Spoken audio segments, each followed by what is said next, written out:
사실 이 디모데에게 바울이 편지를 쓸 수밖에 없었던 이유의 가장 대표적인 것이 다름 아니라 이 에베소 교회에 있었던 다른 가르침을 가르치는 거짓 선생들 때문이었습니다. 이들의 영향력이 어느 정도의 수준이었을까 보면은 이 교회의 지도자들조차도 이들의 가르침에 빠져서 어떻게 보면 여러 가지로 교회가 혼동되고 또 여러 가지로 교회가 굉장히 혼란스러운 상황이었다, 이렇게 볼 수가 있는데요. 그렇다면 도대체 이 사람들은 무엇을 가르쳤고, 이 사람들은 어떻게 사람들을 속였으며, 또 이 사람들은 또 어떻게 교회를 분란시키려고 했었을까? 그 목적이 무엇이었을까? 오늘 말씀을 보면은 그것을 좀 우리가 쉽게 알 수가 있습니다. 우리 함께 3절의 말씀을 같이 한번 읽어보도록 하겠습니다. 우리 3절 말씀을 읽어보겠습니다. 시작. 혼인을 금하고 어떤 음식물은 먹지 말라고 할 터이나 음식물은 하나님이 지으신 바니 믿는 자들과 진리를 아는 자들이 감사함으로 받을 것이니라. 이 사람들은 일단 보니까 혼인을 금했다, 음식물을 먹지 말라고 한다라고 했습니다. 이것을 보면은 확실한 것이 두 가지가 보이는데, 이 첫 번째로는 금욕주의적인 성향을 가진다는 것입니다. 금욕주의라는 것은 뭐냐면 우리 육신의 욕구를 제어해야 된다는 것입니다. 물론 우리의 육신을 욕구를 쫓아가면 본능적이 되고 이 사람들이 좋지 않은 모습을 보이게 되지만, 그렇다고 육신의 욕구를 제어하는데 우리의 에너지를 모두 사용하게 되면 그것은 옳은 것일까 싶은데요. 여기에는 굉장히 중요한 이 철학적인 배경이 있어요. 그게 뭐냐면 이원론입니다. 이 헬라주의 철학의 가장 대표적인 이 근본인데요. 이원론은 뭐냐면 세상에는 두 가지의 정확한 이 나눔이 있어요. 그게 뭐냐? 한쪽은 선하고 한쪽은 악하고. 그래서 이 악을 어떻게 보냐면은 선의 반대일 뿐만 아니라 선이 결핍되면 그것은 곧 악이라고 생각을 합니다. 그런데 이것을 모든 삶의 속에서 다 나누게 되는데요. 어떻게 되느냐? 영과 육을 나눌 때 영은 선하고 육은 악하다, 이렇게 나눕니다. 그 삶의 모든 부분에서도 이거는 선하고 이거는 악하다, 이렇게 나눠요. 그러면은 어떤 의미가 되냐면 선한 것을 우리가 추구하기 위해서는 악한 것을 제어해야 된다고 생각을 합니다. 그래서 이 당시에 여러 가지 상황을 보면은 이 육에 대한 입장이 두 가지가 크게 있었어요. 어떤 거냐? 아예 육이 우리에게 발동하지 못하도록 육을 괴롭혀라. 그리고 아예 육적인 일을 도모하지 말라. 오늘 말씀에서 나온 것처럼 혼인을 금한다던가 이런 식의 아주 금단적인 일들을 만들기도 하고요. 이 두 번째로는 반대로 아예 육신의 욕구나 요구를 다 풀어줘서 내 육신이 어떻게 되든 상관이 없으니 너의 영만은 구원을 받았다고 생각하라. 이렇게 완전히 이원론이 이게 판을 쳤어요. 그런데 여기에 대해서 이제 교회의 입장과 복음의 입장은 어쩌면 지금 바울이 이렇게 얘기를 하고 있는데요. 우리 함께 4절의 말씀을 같이 한번 읽어보도록 하겠습니다. 시작. 하나님께서 지으신 모든 것이 선함에 감사함으로 받으면 버릴 것이 없나니. 성경에서 말하는 세상, 성경에서 말하는 이 모든 육과 영의 것은 하나님이 지으신 바 된 아름다운 것이라는 겁니다.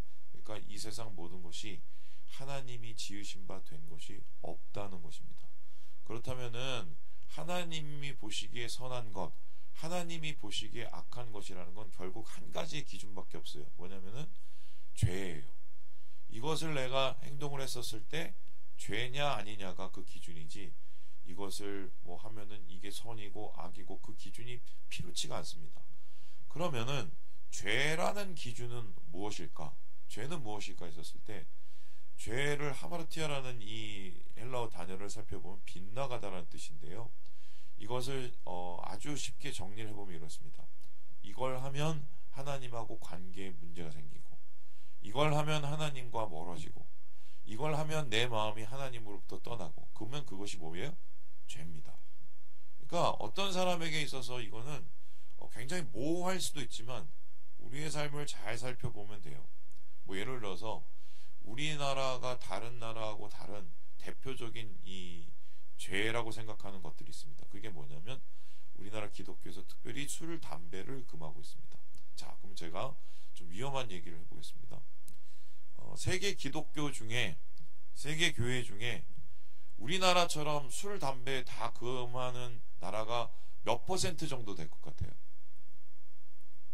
이거 뭐 목사의 양심으로 솔직하게 말씀드립니다. 생각보다 적어요. 어떤 나라는 술이 허용되는 나라도 있고 어떤 나라는 담배가 허용되는 나라도 있습니다. 그래서 여기에 대한 되게 재밌는 일화가 있는데, 그 예전에 우리 한국의 그 기독교 지도자들이 세계 회의가 열리는 WCC 회의에 갔어요. 그게 네덜란드로 제가 기억하는데요. 거기에 가서 WCC에서 전국의 회의를 이제 전 세계 기독교 지도자들 회의를 했습니다. 근데 그때 깜짝 놀란 게, 회의 마치고 전국의 지도자로들 했으니까 최소한 장로님, 목사님 있잖아요. 저기 가서 술 이렇게 한 잔씩 하시고 담배 피시고 이런 거예요. 그래서 목사님들이 거기에 충격을 먹고, 우리 한국 목사님들이 WCC는 절대 오면 안 되는구나 그러면서 한국에 와서 난리가 났어요. 그러면서 그때 제가 알기로는 합동하고 통합이 나눠지는 결정적인 계기가 됐다고 전 얘기를 듣고 있어요. 물론 지금 WCC는 그때하고는 정말 비교할 수 없을 만큼 굉장히 큰 문제가 생겨서 지금 우리가 교류하기가 어려운 상황이 되었지만, 이게 술, 담배가 우리나라가 안 되는 그 이유가 있어요. 그게 뭐냐면, 선교사님들이 우리나라에 맨 처음에 들어왔는데 사람들이 그 당시에 일본 강점기 때 정말 죽으라고 술을 먹은 겁니다. 왜냐하면 술이 쌌거든요. 그게 일제의 정책에 의해서 일부러 술, 담배를 싸게 만들었어요. 우미나 정책에 의해서. 그래 놓으니 선교사님들이 술 먹으면은 횡패 부리죠. 집에 들어가서 또 마누라 팔아먹죠. 이러니까 이 나라는 도대체 절대로 술을 먹어서는 안 되겠구나. 아예 선교사님들이 모여서 회의를 했어요. 회의를. 그래서 그걸 정한 거예요. 그리고 담배는 이게 어떻게 되냐면, 사실 성경에 담배 피지 말라는 이야기가 없습니다. 여러분 그거 아세요? 왜 없을까요? 예수님 시대에는 담배가 있었을까요? 없었을까요? 없었어요. 담배가 없었습니다. 그럼 담배는 어디서 나왔냐면, 아메리카에서 인디안들이 피던 거를 이제 갖고 와서 그것을 유럽 사람들이 이제 향유하게 된 겁니다. 그러면 그 당시에는 담배가 없었어요. 그래서 초창기 교회에는 담배를 많이 폈습니다. 예를 들어서 우리나라 이 초대교회 기록을 보면 뭐가 있냐면, 어르신들이 교회에 와서 이 교회에 들어올 때 담배 곰방대 있잖아요. 곰방대를 걸어놓고 들어오는 곰방대 거리가 있었어요. 교회 앞에. 그러니까 그 당시는 뭐냐면, 예배 마치고 담배 한 대 빨고 이런 시대가 있었어요. 근데 이게 왜 이게 사라지게 되었느냐? 이게 여러 가지가 있는데, 첫 번째는 우리나라에 처음으로 영향을 주었던 이 대표적인 이 미국의 교단이 미국의 북장로교회인데, 북장로교회는 청교도의 전통을 이어받아서 금연 운동을 했습니다. 그래서 그 전통이 자연스럽게 우리 장로교회에 이어진 것이고요.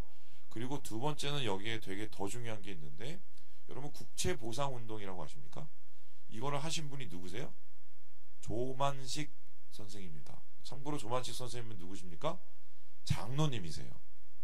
이 국채보상운동이라는 것은 뭐냐면은, 우리가 일본으로부터 벗어나기 위해서 일본이 자꾸 니네가 빚 안 갚아서 우리가 니네 식민지 삼다고 그러니 차라리 빚을 갚읍시다 생각을 해봤어요. 근데 우리가 어디서 많이 빚을 지나봤더니, 이게 담배를 피면 필수록 그게 전매청의 효시가 이게 일본 제국주에서 시작이 됐는데, 일본한테 돈을 갖다 주던 거예요. 그래서 우리 어르신들 중에 여성들은 자기 금가락지 빼서 우리 나라빚 갚자고 내놨고, 남자들은 담배 끊고 그거 가지고 나라빚 갚자고 헌금했습니다. 이게 국채보상운동이에요. 그러면서 자연스럽게 교회의 금연운동이 퍼지게 되고, 그러면서 한국교회에는 독특하게 금연금주가 정착되게 된 겁니다. 그렇다면은 금연금주가 죄냐? 그러면은 담배 피고 술 먹는 사람은 천국에 못 가냐? 요거는 좀 신학적으로 따져볼 필요가 있는데 우리나라에서는 금연 금주가 죄입니다.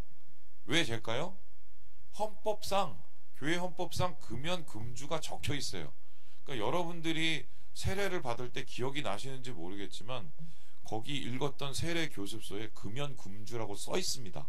그거 다 따르겠다고 하시고 세례 받으셨거든요. 그러면 여러분이 교회에 대해서, 한국 교회에 대해서 약속하신 거예요. 그러면 공동체에 대해서 약속하신 것을 우리가 깨트린다는 것은 누군가에게, 우리 형제 자매의 마음을 어렵게 하고 힘들게 하고 교회의 전통을 우리가 너무 쉽게 생각하는 것이기 때문에 사실 우리가 여기에 대해서는 죄라고 이야기를 하고 있는 것입니다. 다른 형제 자매 혹은 교회에 여러 가지로 어렵게 할 수 있기 때문에. 그래서 이 죄를 다시 설명을 하면 뭐냐면, 좀 나라에 따라서 상대적으로 다른 부분이 있을 수가 있어요. 근데 중요한 것은 내가 이 행동을 했을 때 하나님 앞에 내가 마음에 거리낌이 있고 어떤 교인들 앞에 거리낌이 있으면 그 행동을 하면 되겠습니까? 하지 말아야 되겠습니까? 하지 말아야 됩니다. 솔직히 그렇게 따지기 시작하면 담배 피는 것만큼, 술 먹는 것만큼 그거보다 더 중요한 죄가 하나 있습니다. 근데 우리나라는 너무 좀 쉽게 넘어가는 죄가 있어요. 이거는 미국 교회에 가면은 아주 중하게 다루는 죄가 있습니다. 뭔지 아세요? 거짓말입니다. 거짓말. 그리고 뒷담화. 이게 미국 교회에서는 이간질하고 그리고 거짓말하는 이 문제를 담배 피고 술 먹는 것보다 더 중요하게 여깁니다.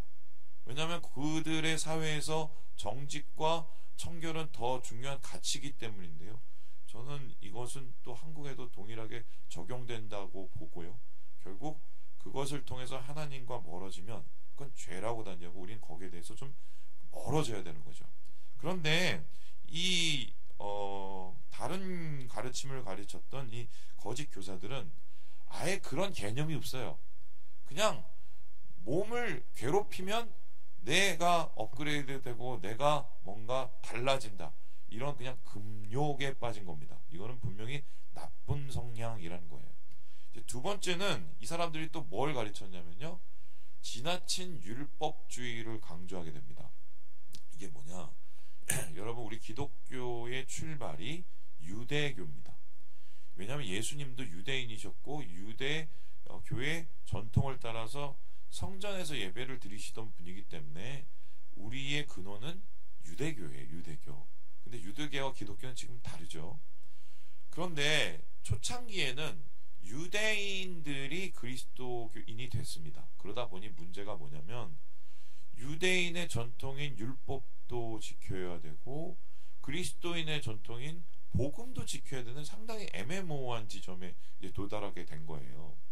우리나라도 요거하고 되게 비슷한 게 있는데, 우리나라 맨 처음에 복음이 들어왔었을 때 어디에 들어왔냐면 유교적인 전통 위에 얹어졌습니다.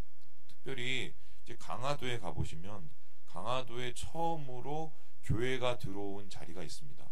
선상에서 그때 세례를 받고 거기 한 가정이 변하면서 그 집안 주위에 있는 그 유생이죠. 유생의 집안이 예수 믿게 돼서 거기가 교회가 된 뭐 이런 게 있어요. 근데 대부분 그래서 교회의 지도자들은 누구냐면 지방의 유생이거나 유지거나 한마디로 유교적인 배경을 가지신 분이었어요. 근데 이런 분들이 예수를 믿으니 예수님 믿는 복음과 그리고 유교적 전통이 짬뽕이 된 게 우리나라의 초창기의 기독교의 모습이었습니다. 그래서 이건 유교적인 건데 교회에서 하고, 이거는 교회에서 하는 건데 또 이건 또 유교하고 섞이고, 이런 혼란스러움이 있었어요. 근데 이거는 초창기에는 얼마든지 그럴 수가 있어요. 근데 그것을 그 다음 세대까지 끌고 가기 시작하면 이제 복잡해지고, 예를 들어서 유대인의 율법주의를 이방인에게까지 적용을 시키면 이건 되게 이상해집니다. 가장 대표적인 문제가 뭐냐면 할례예요. 할례는 유대인들이 아브라함의 자손임을 증명하기 위해서 생후 7일 만에 받는 포경수술입니다. 그런데 이 할례라는 것은 유대주의의 전통에서 내려오는 당연히 해야 되는 것들이에요. 근데 그 할례를 예수 믿는 사람에게도 똑같이 적용을 하면은, 쉽게 설명하면 지금도 우리가 예수 믿은 다음에 7일 안에 할례를 해야 된다고 생각을 해보세요. 그러면은 예수님 믿는 사람들이 굉장히 부담스러워지고 적어질 거예요. 그리고 예수님 그걸 요구하시지도 않았거든요. 그 문제가, 그런데 초대교회에 엄청난 큰 문제였어요. 그래서 이방인도 할례를 시켜라, 이방인도 율법을 지키게 만들라, 그리고 오늘 나오는 것처럼 이방인들도 율법에서 먹지 못하는 것들을 그들도 못 먹게 해야 된다, 뭐 이런 얘기가 있었습니다. 그래놓으니 여기에 대해서 설왕설래가 있고, 여기에 대해서 여러 가지 이제 분열이 있었던 게 지금 에베소 교회였단 말이죠. 그래서 이 바울은 이런 문제를 해결하기 위해서 이렇게 이야기를 하고 있는데요. 자, 우리 함께 8절의 말씀을 같이 한번 읽어보도록 하겠습니다. 시작. 육체의 연단은 약간의 유익이 있으나 경건은 범사에 유익하니 금생과 내생의 약속이 있느니라. 여기서 말하는 육체의 연단이라는 것은 뭐냐면요, 금욕적인 그 연단을 뜻해요. 연습을. 그러니까 우리가 육신을 죽이기 위해서 뭐 예를 들어서 뭐 때로는 금식도 하고 뭐도 하고 하지만, 물론 금식은 그런 의미는 아니에요. 근데 그럴 때 우리가 좀 뭔가 정화되는 느낌은 있지만 그것은 별로 약간의 유익에 지나지 않는데요. 그러니까 우리가 추구해야 되는 건 뭐냐면 율법을 잘 지키거나 아니면 금욕을 해야 되는 거야. 이게 아니라 경건의 연습이 필요하다는 겁니다. 그러면 경건의 연습이라는 것은 도대체 무엇일까? 여기에 대해서 여러 가지가 얘기가 할 수 있는데, 디모데에게 특별히 이렇게 이야기를 합니다. 우리 함께 12절을 다시 한번 읽어보도록 하겠습니다. 12절입니다. 시작. 누구든지 내 연소함을 없인 여기지 못하게 하고 오직 말과 행실과 사랑과 믿음과 정절에 있어서 믿는 자에게 본이 되어. 삶이에요. 그러니까 우리의 영성은 어떻게 높아지는가? 우리는 어떻게 하나님과 가까워지는가? 물론 여기 나와서 예배 열심히 아침에 드리는 것도 되게 중요하고, 여러분이 시간 날 때마다 기도하시는 것도 되게 중요하고, 그리고 여러분들이 뭐 때때로 시간이 되면 뭐 산에 올라가서 기도를 하시는 것도 중요하겠지만, 사실 여러분 아시죠? 은혜 받으려고 산기도 가고 은혜 받으려고 기도원 갔다가 내려오다가 집에 들어가면, 문 열고 들어가면 남편하고 싸우다가 은혜 다 까먹고 끝나는 그런 거 아시죠? 결국 우리의 삶 속에서 신앙적으로 열매를 맺고 우리가 성장하고 영적으로 성장한다는 건 어디서 결판이 나느냐? 삶이에요.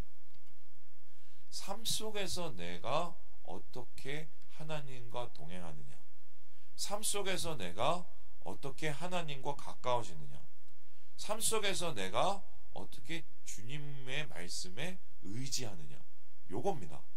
요게 안 되면 아무리 예배를 열심히 들어도, 아무리 기도를 열심히 해도, 아무리 산에 올라가서 나무 뿌리를 뽑고 기도를 해도 돼요? 안 돼요? 안 돼요.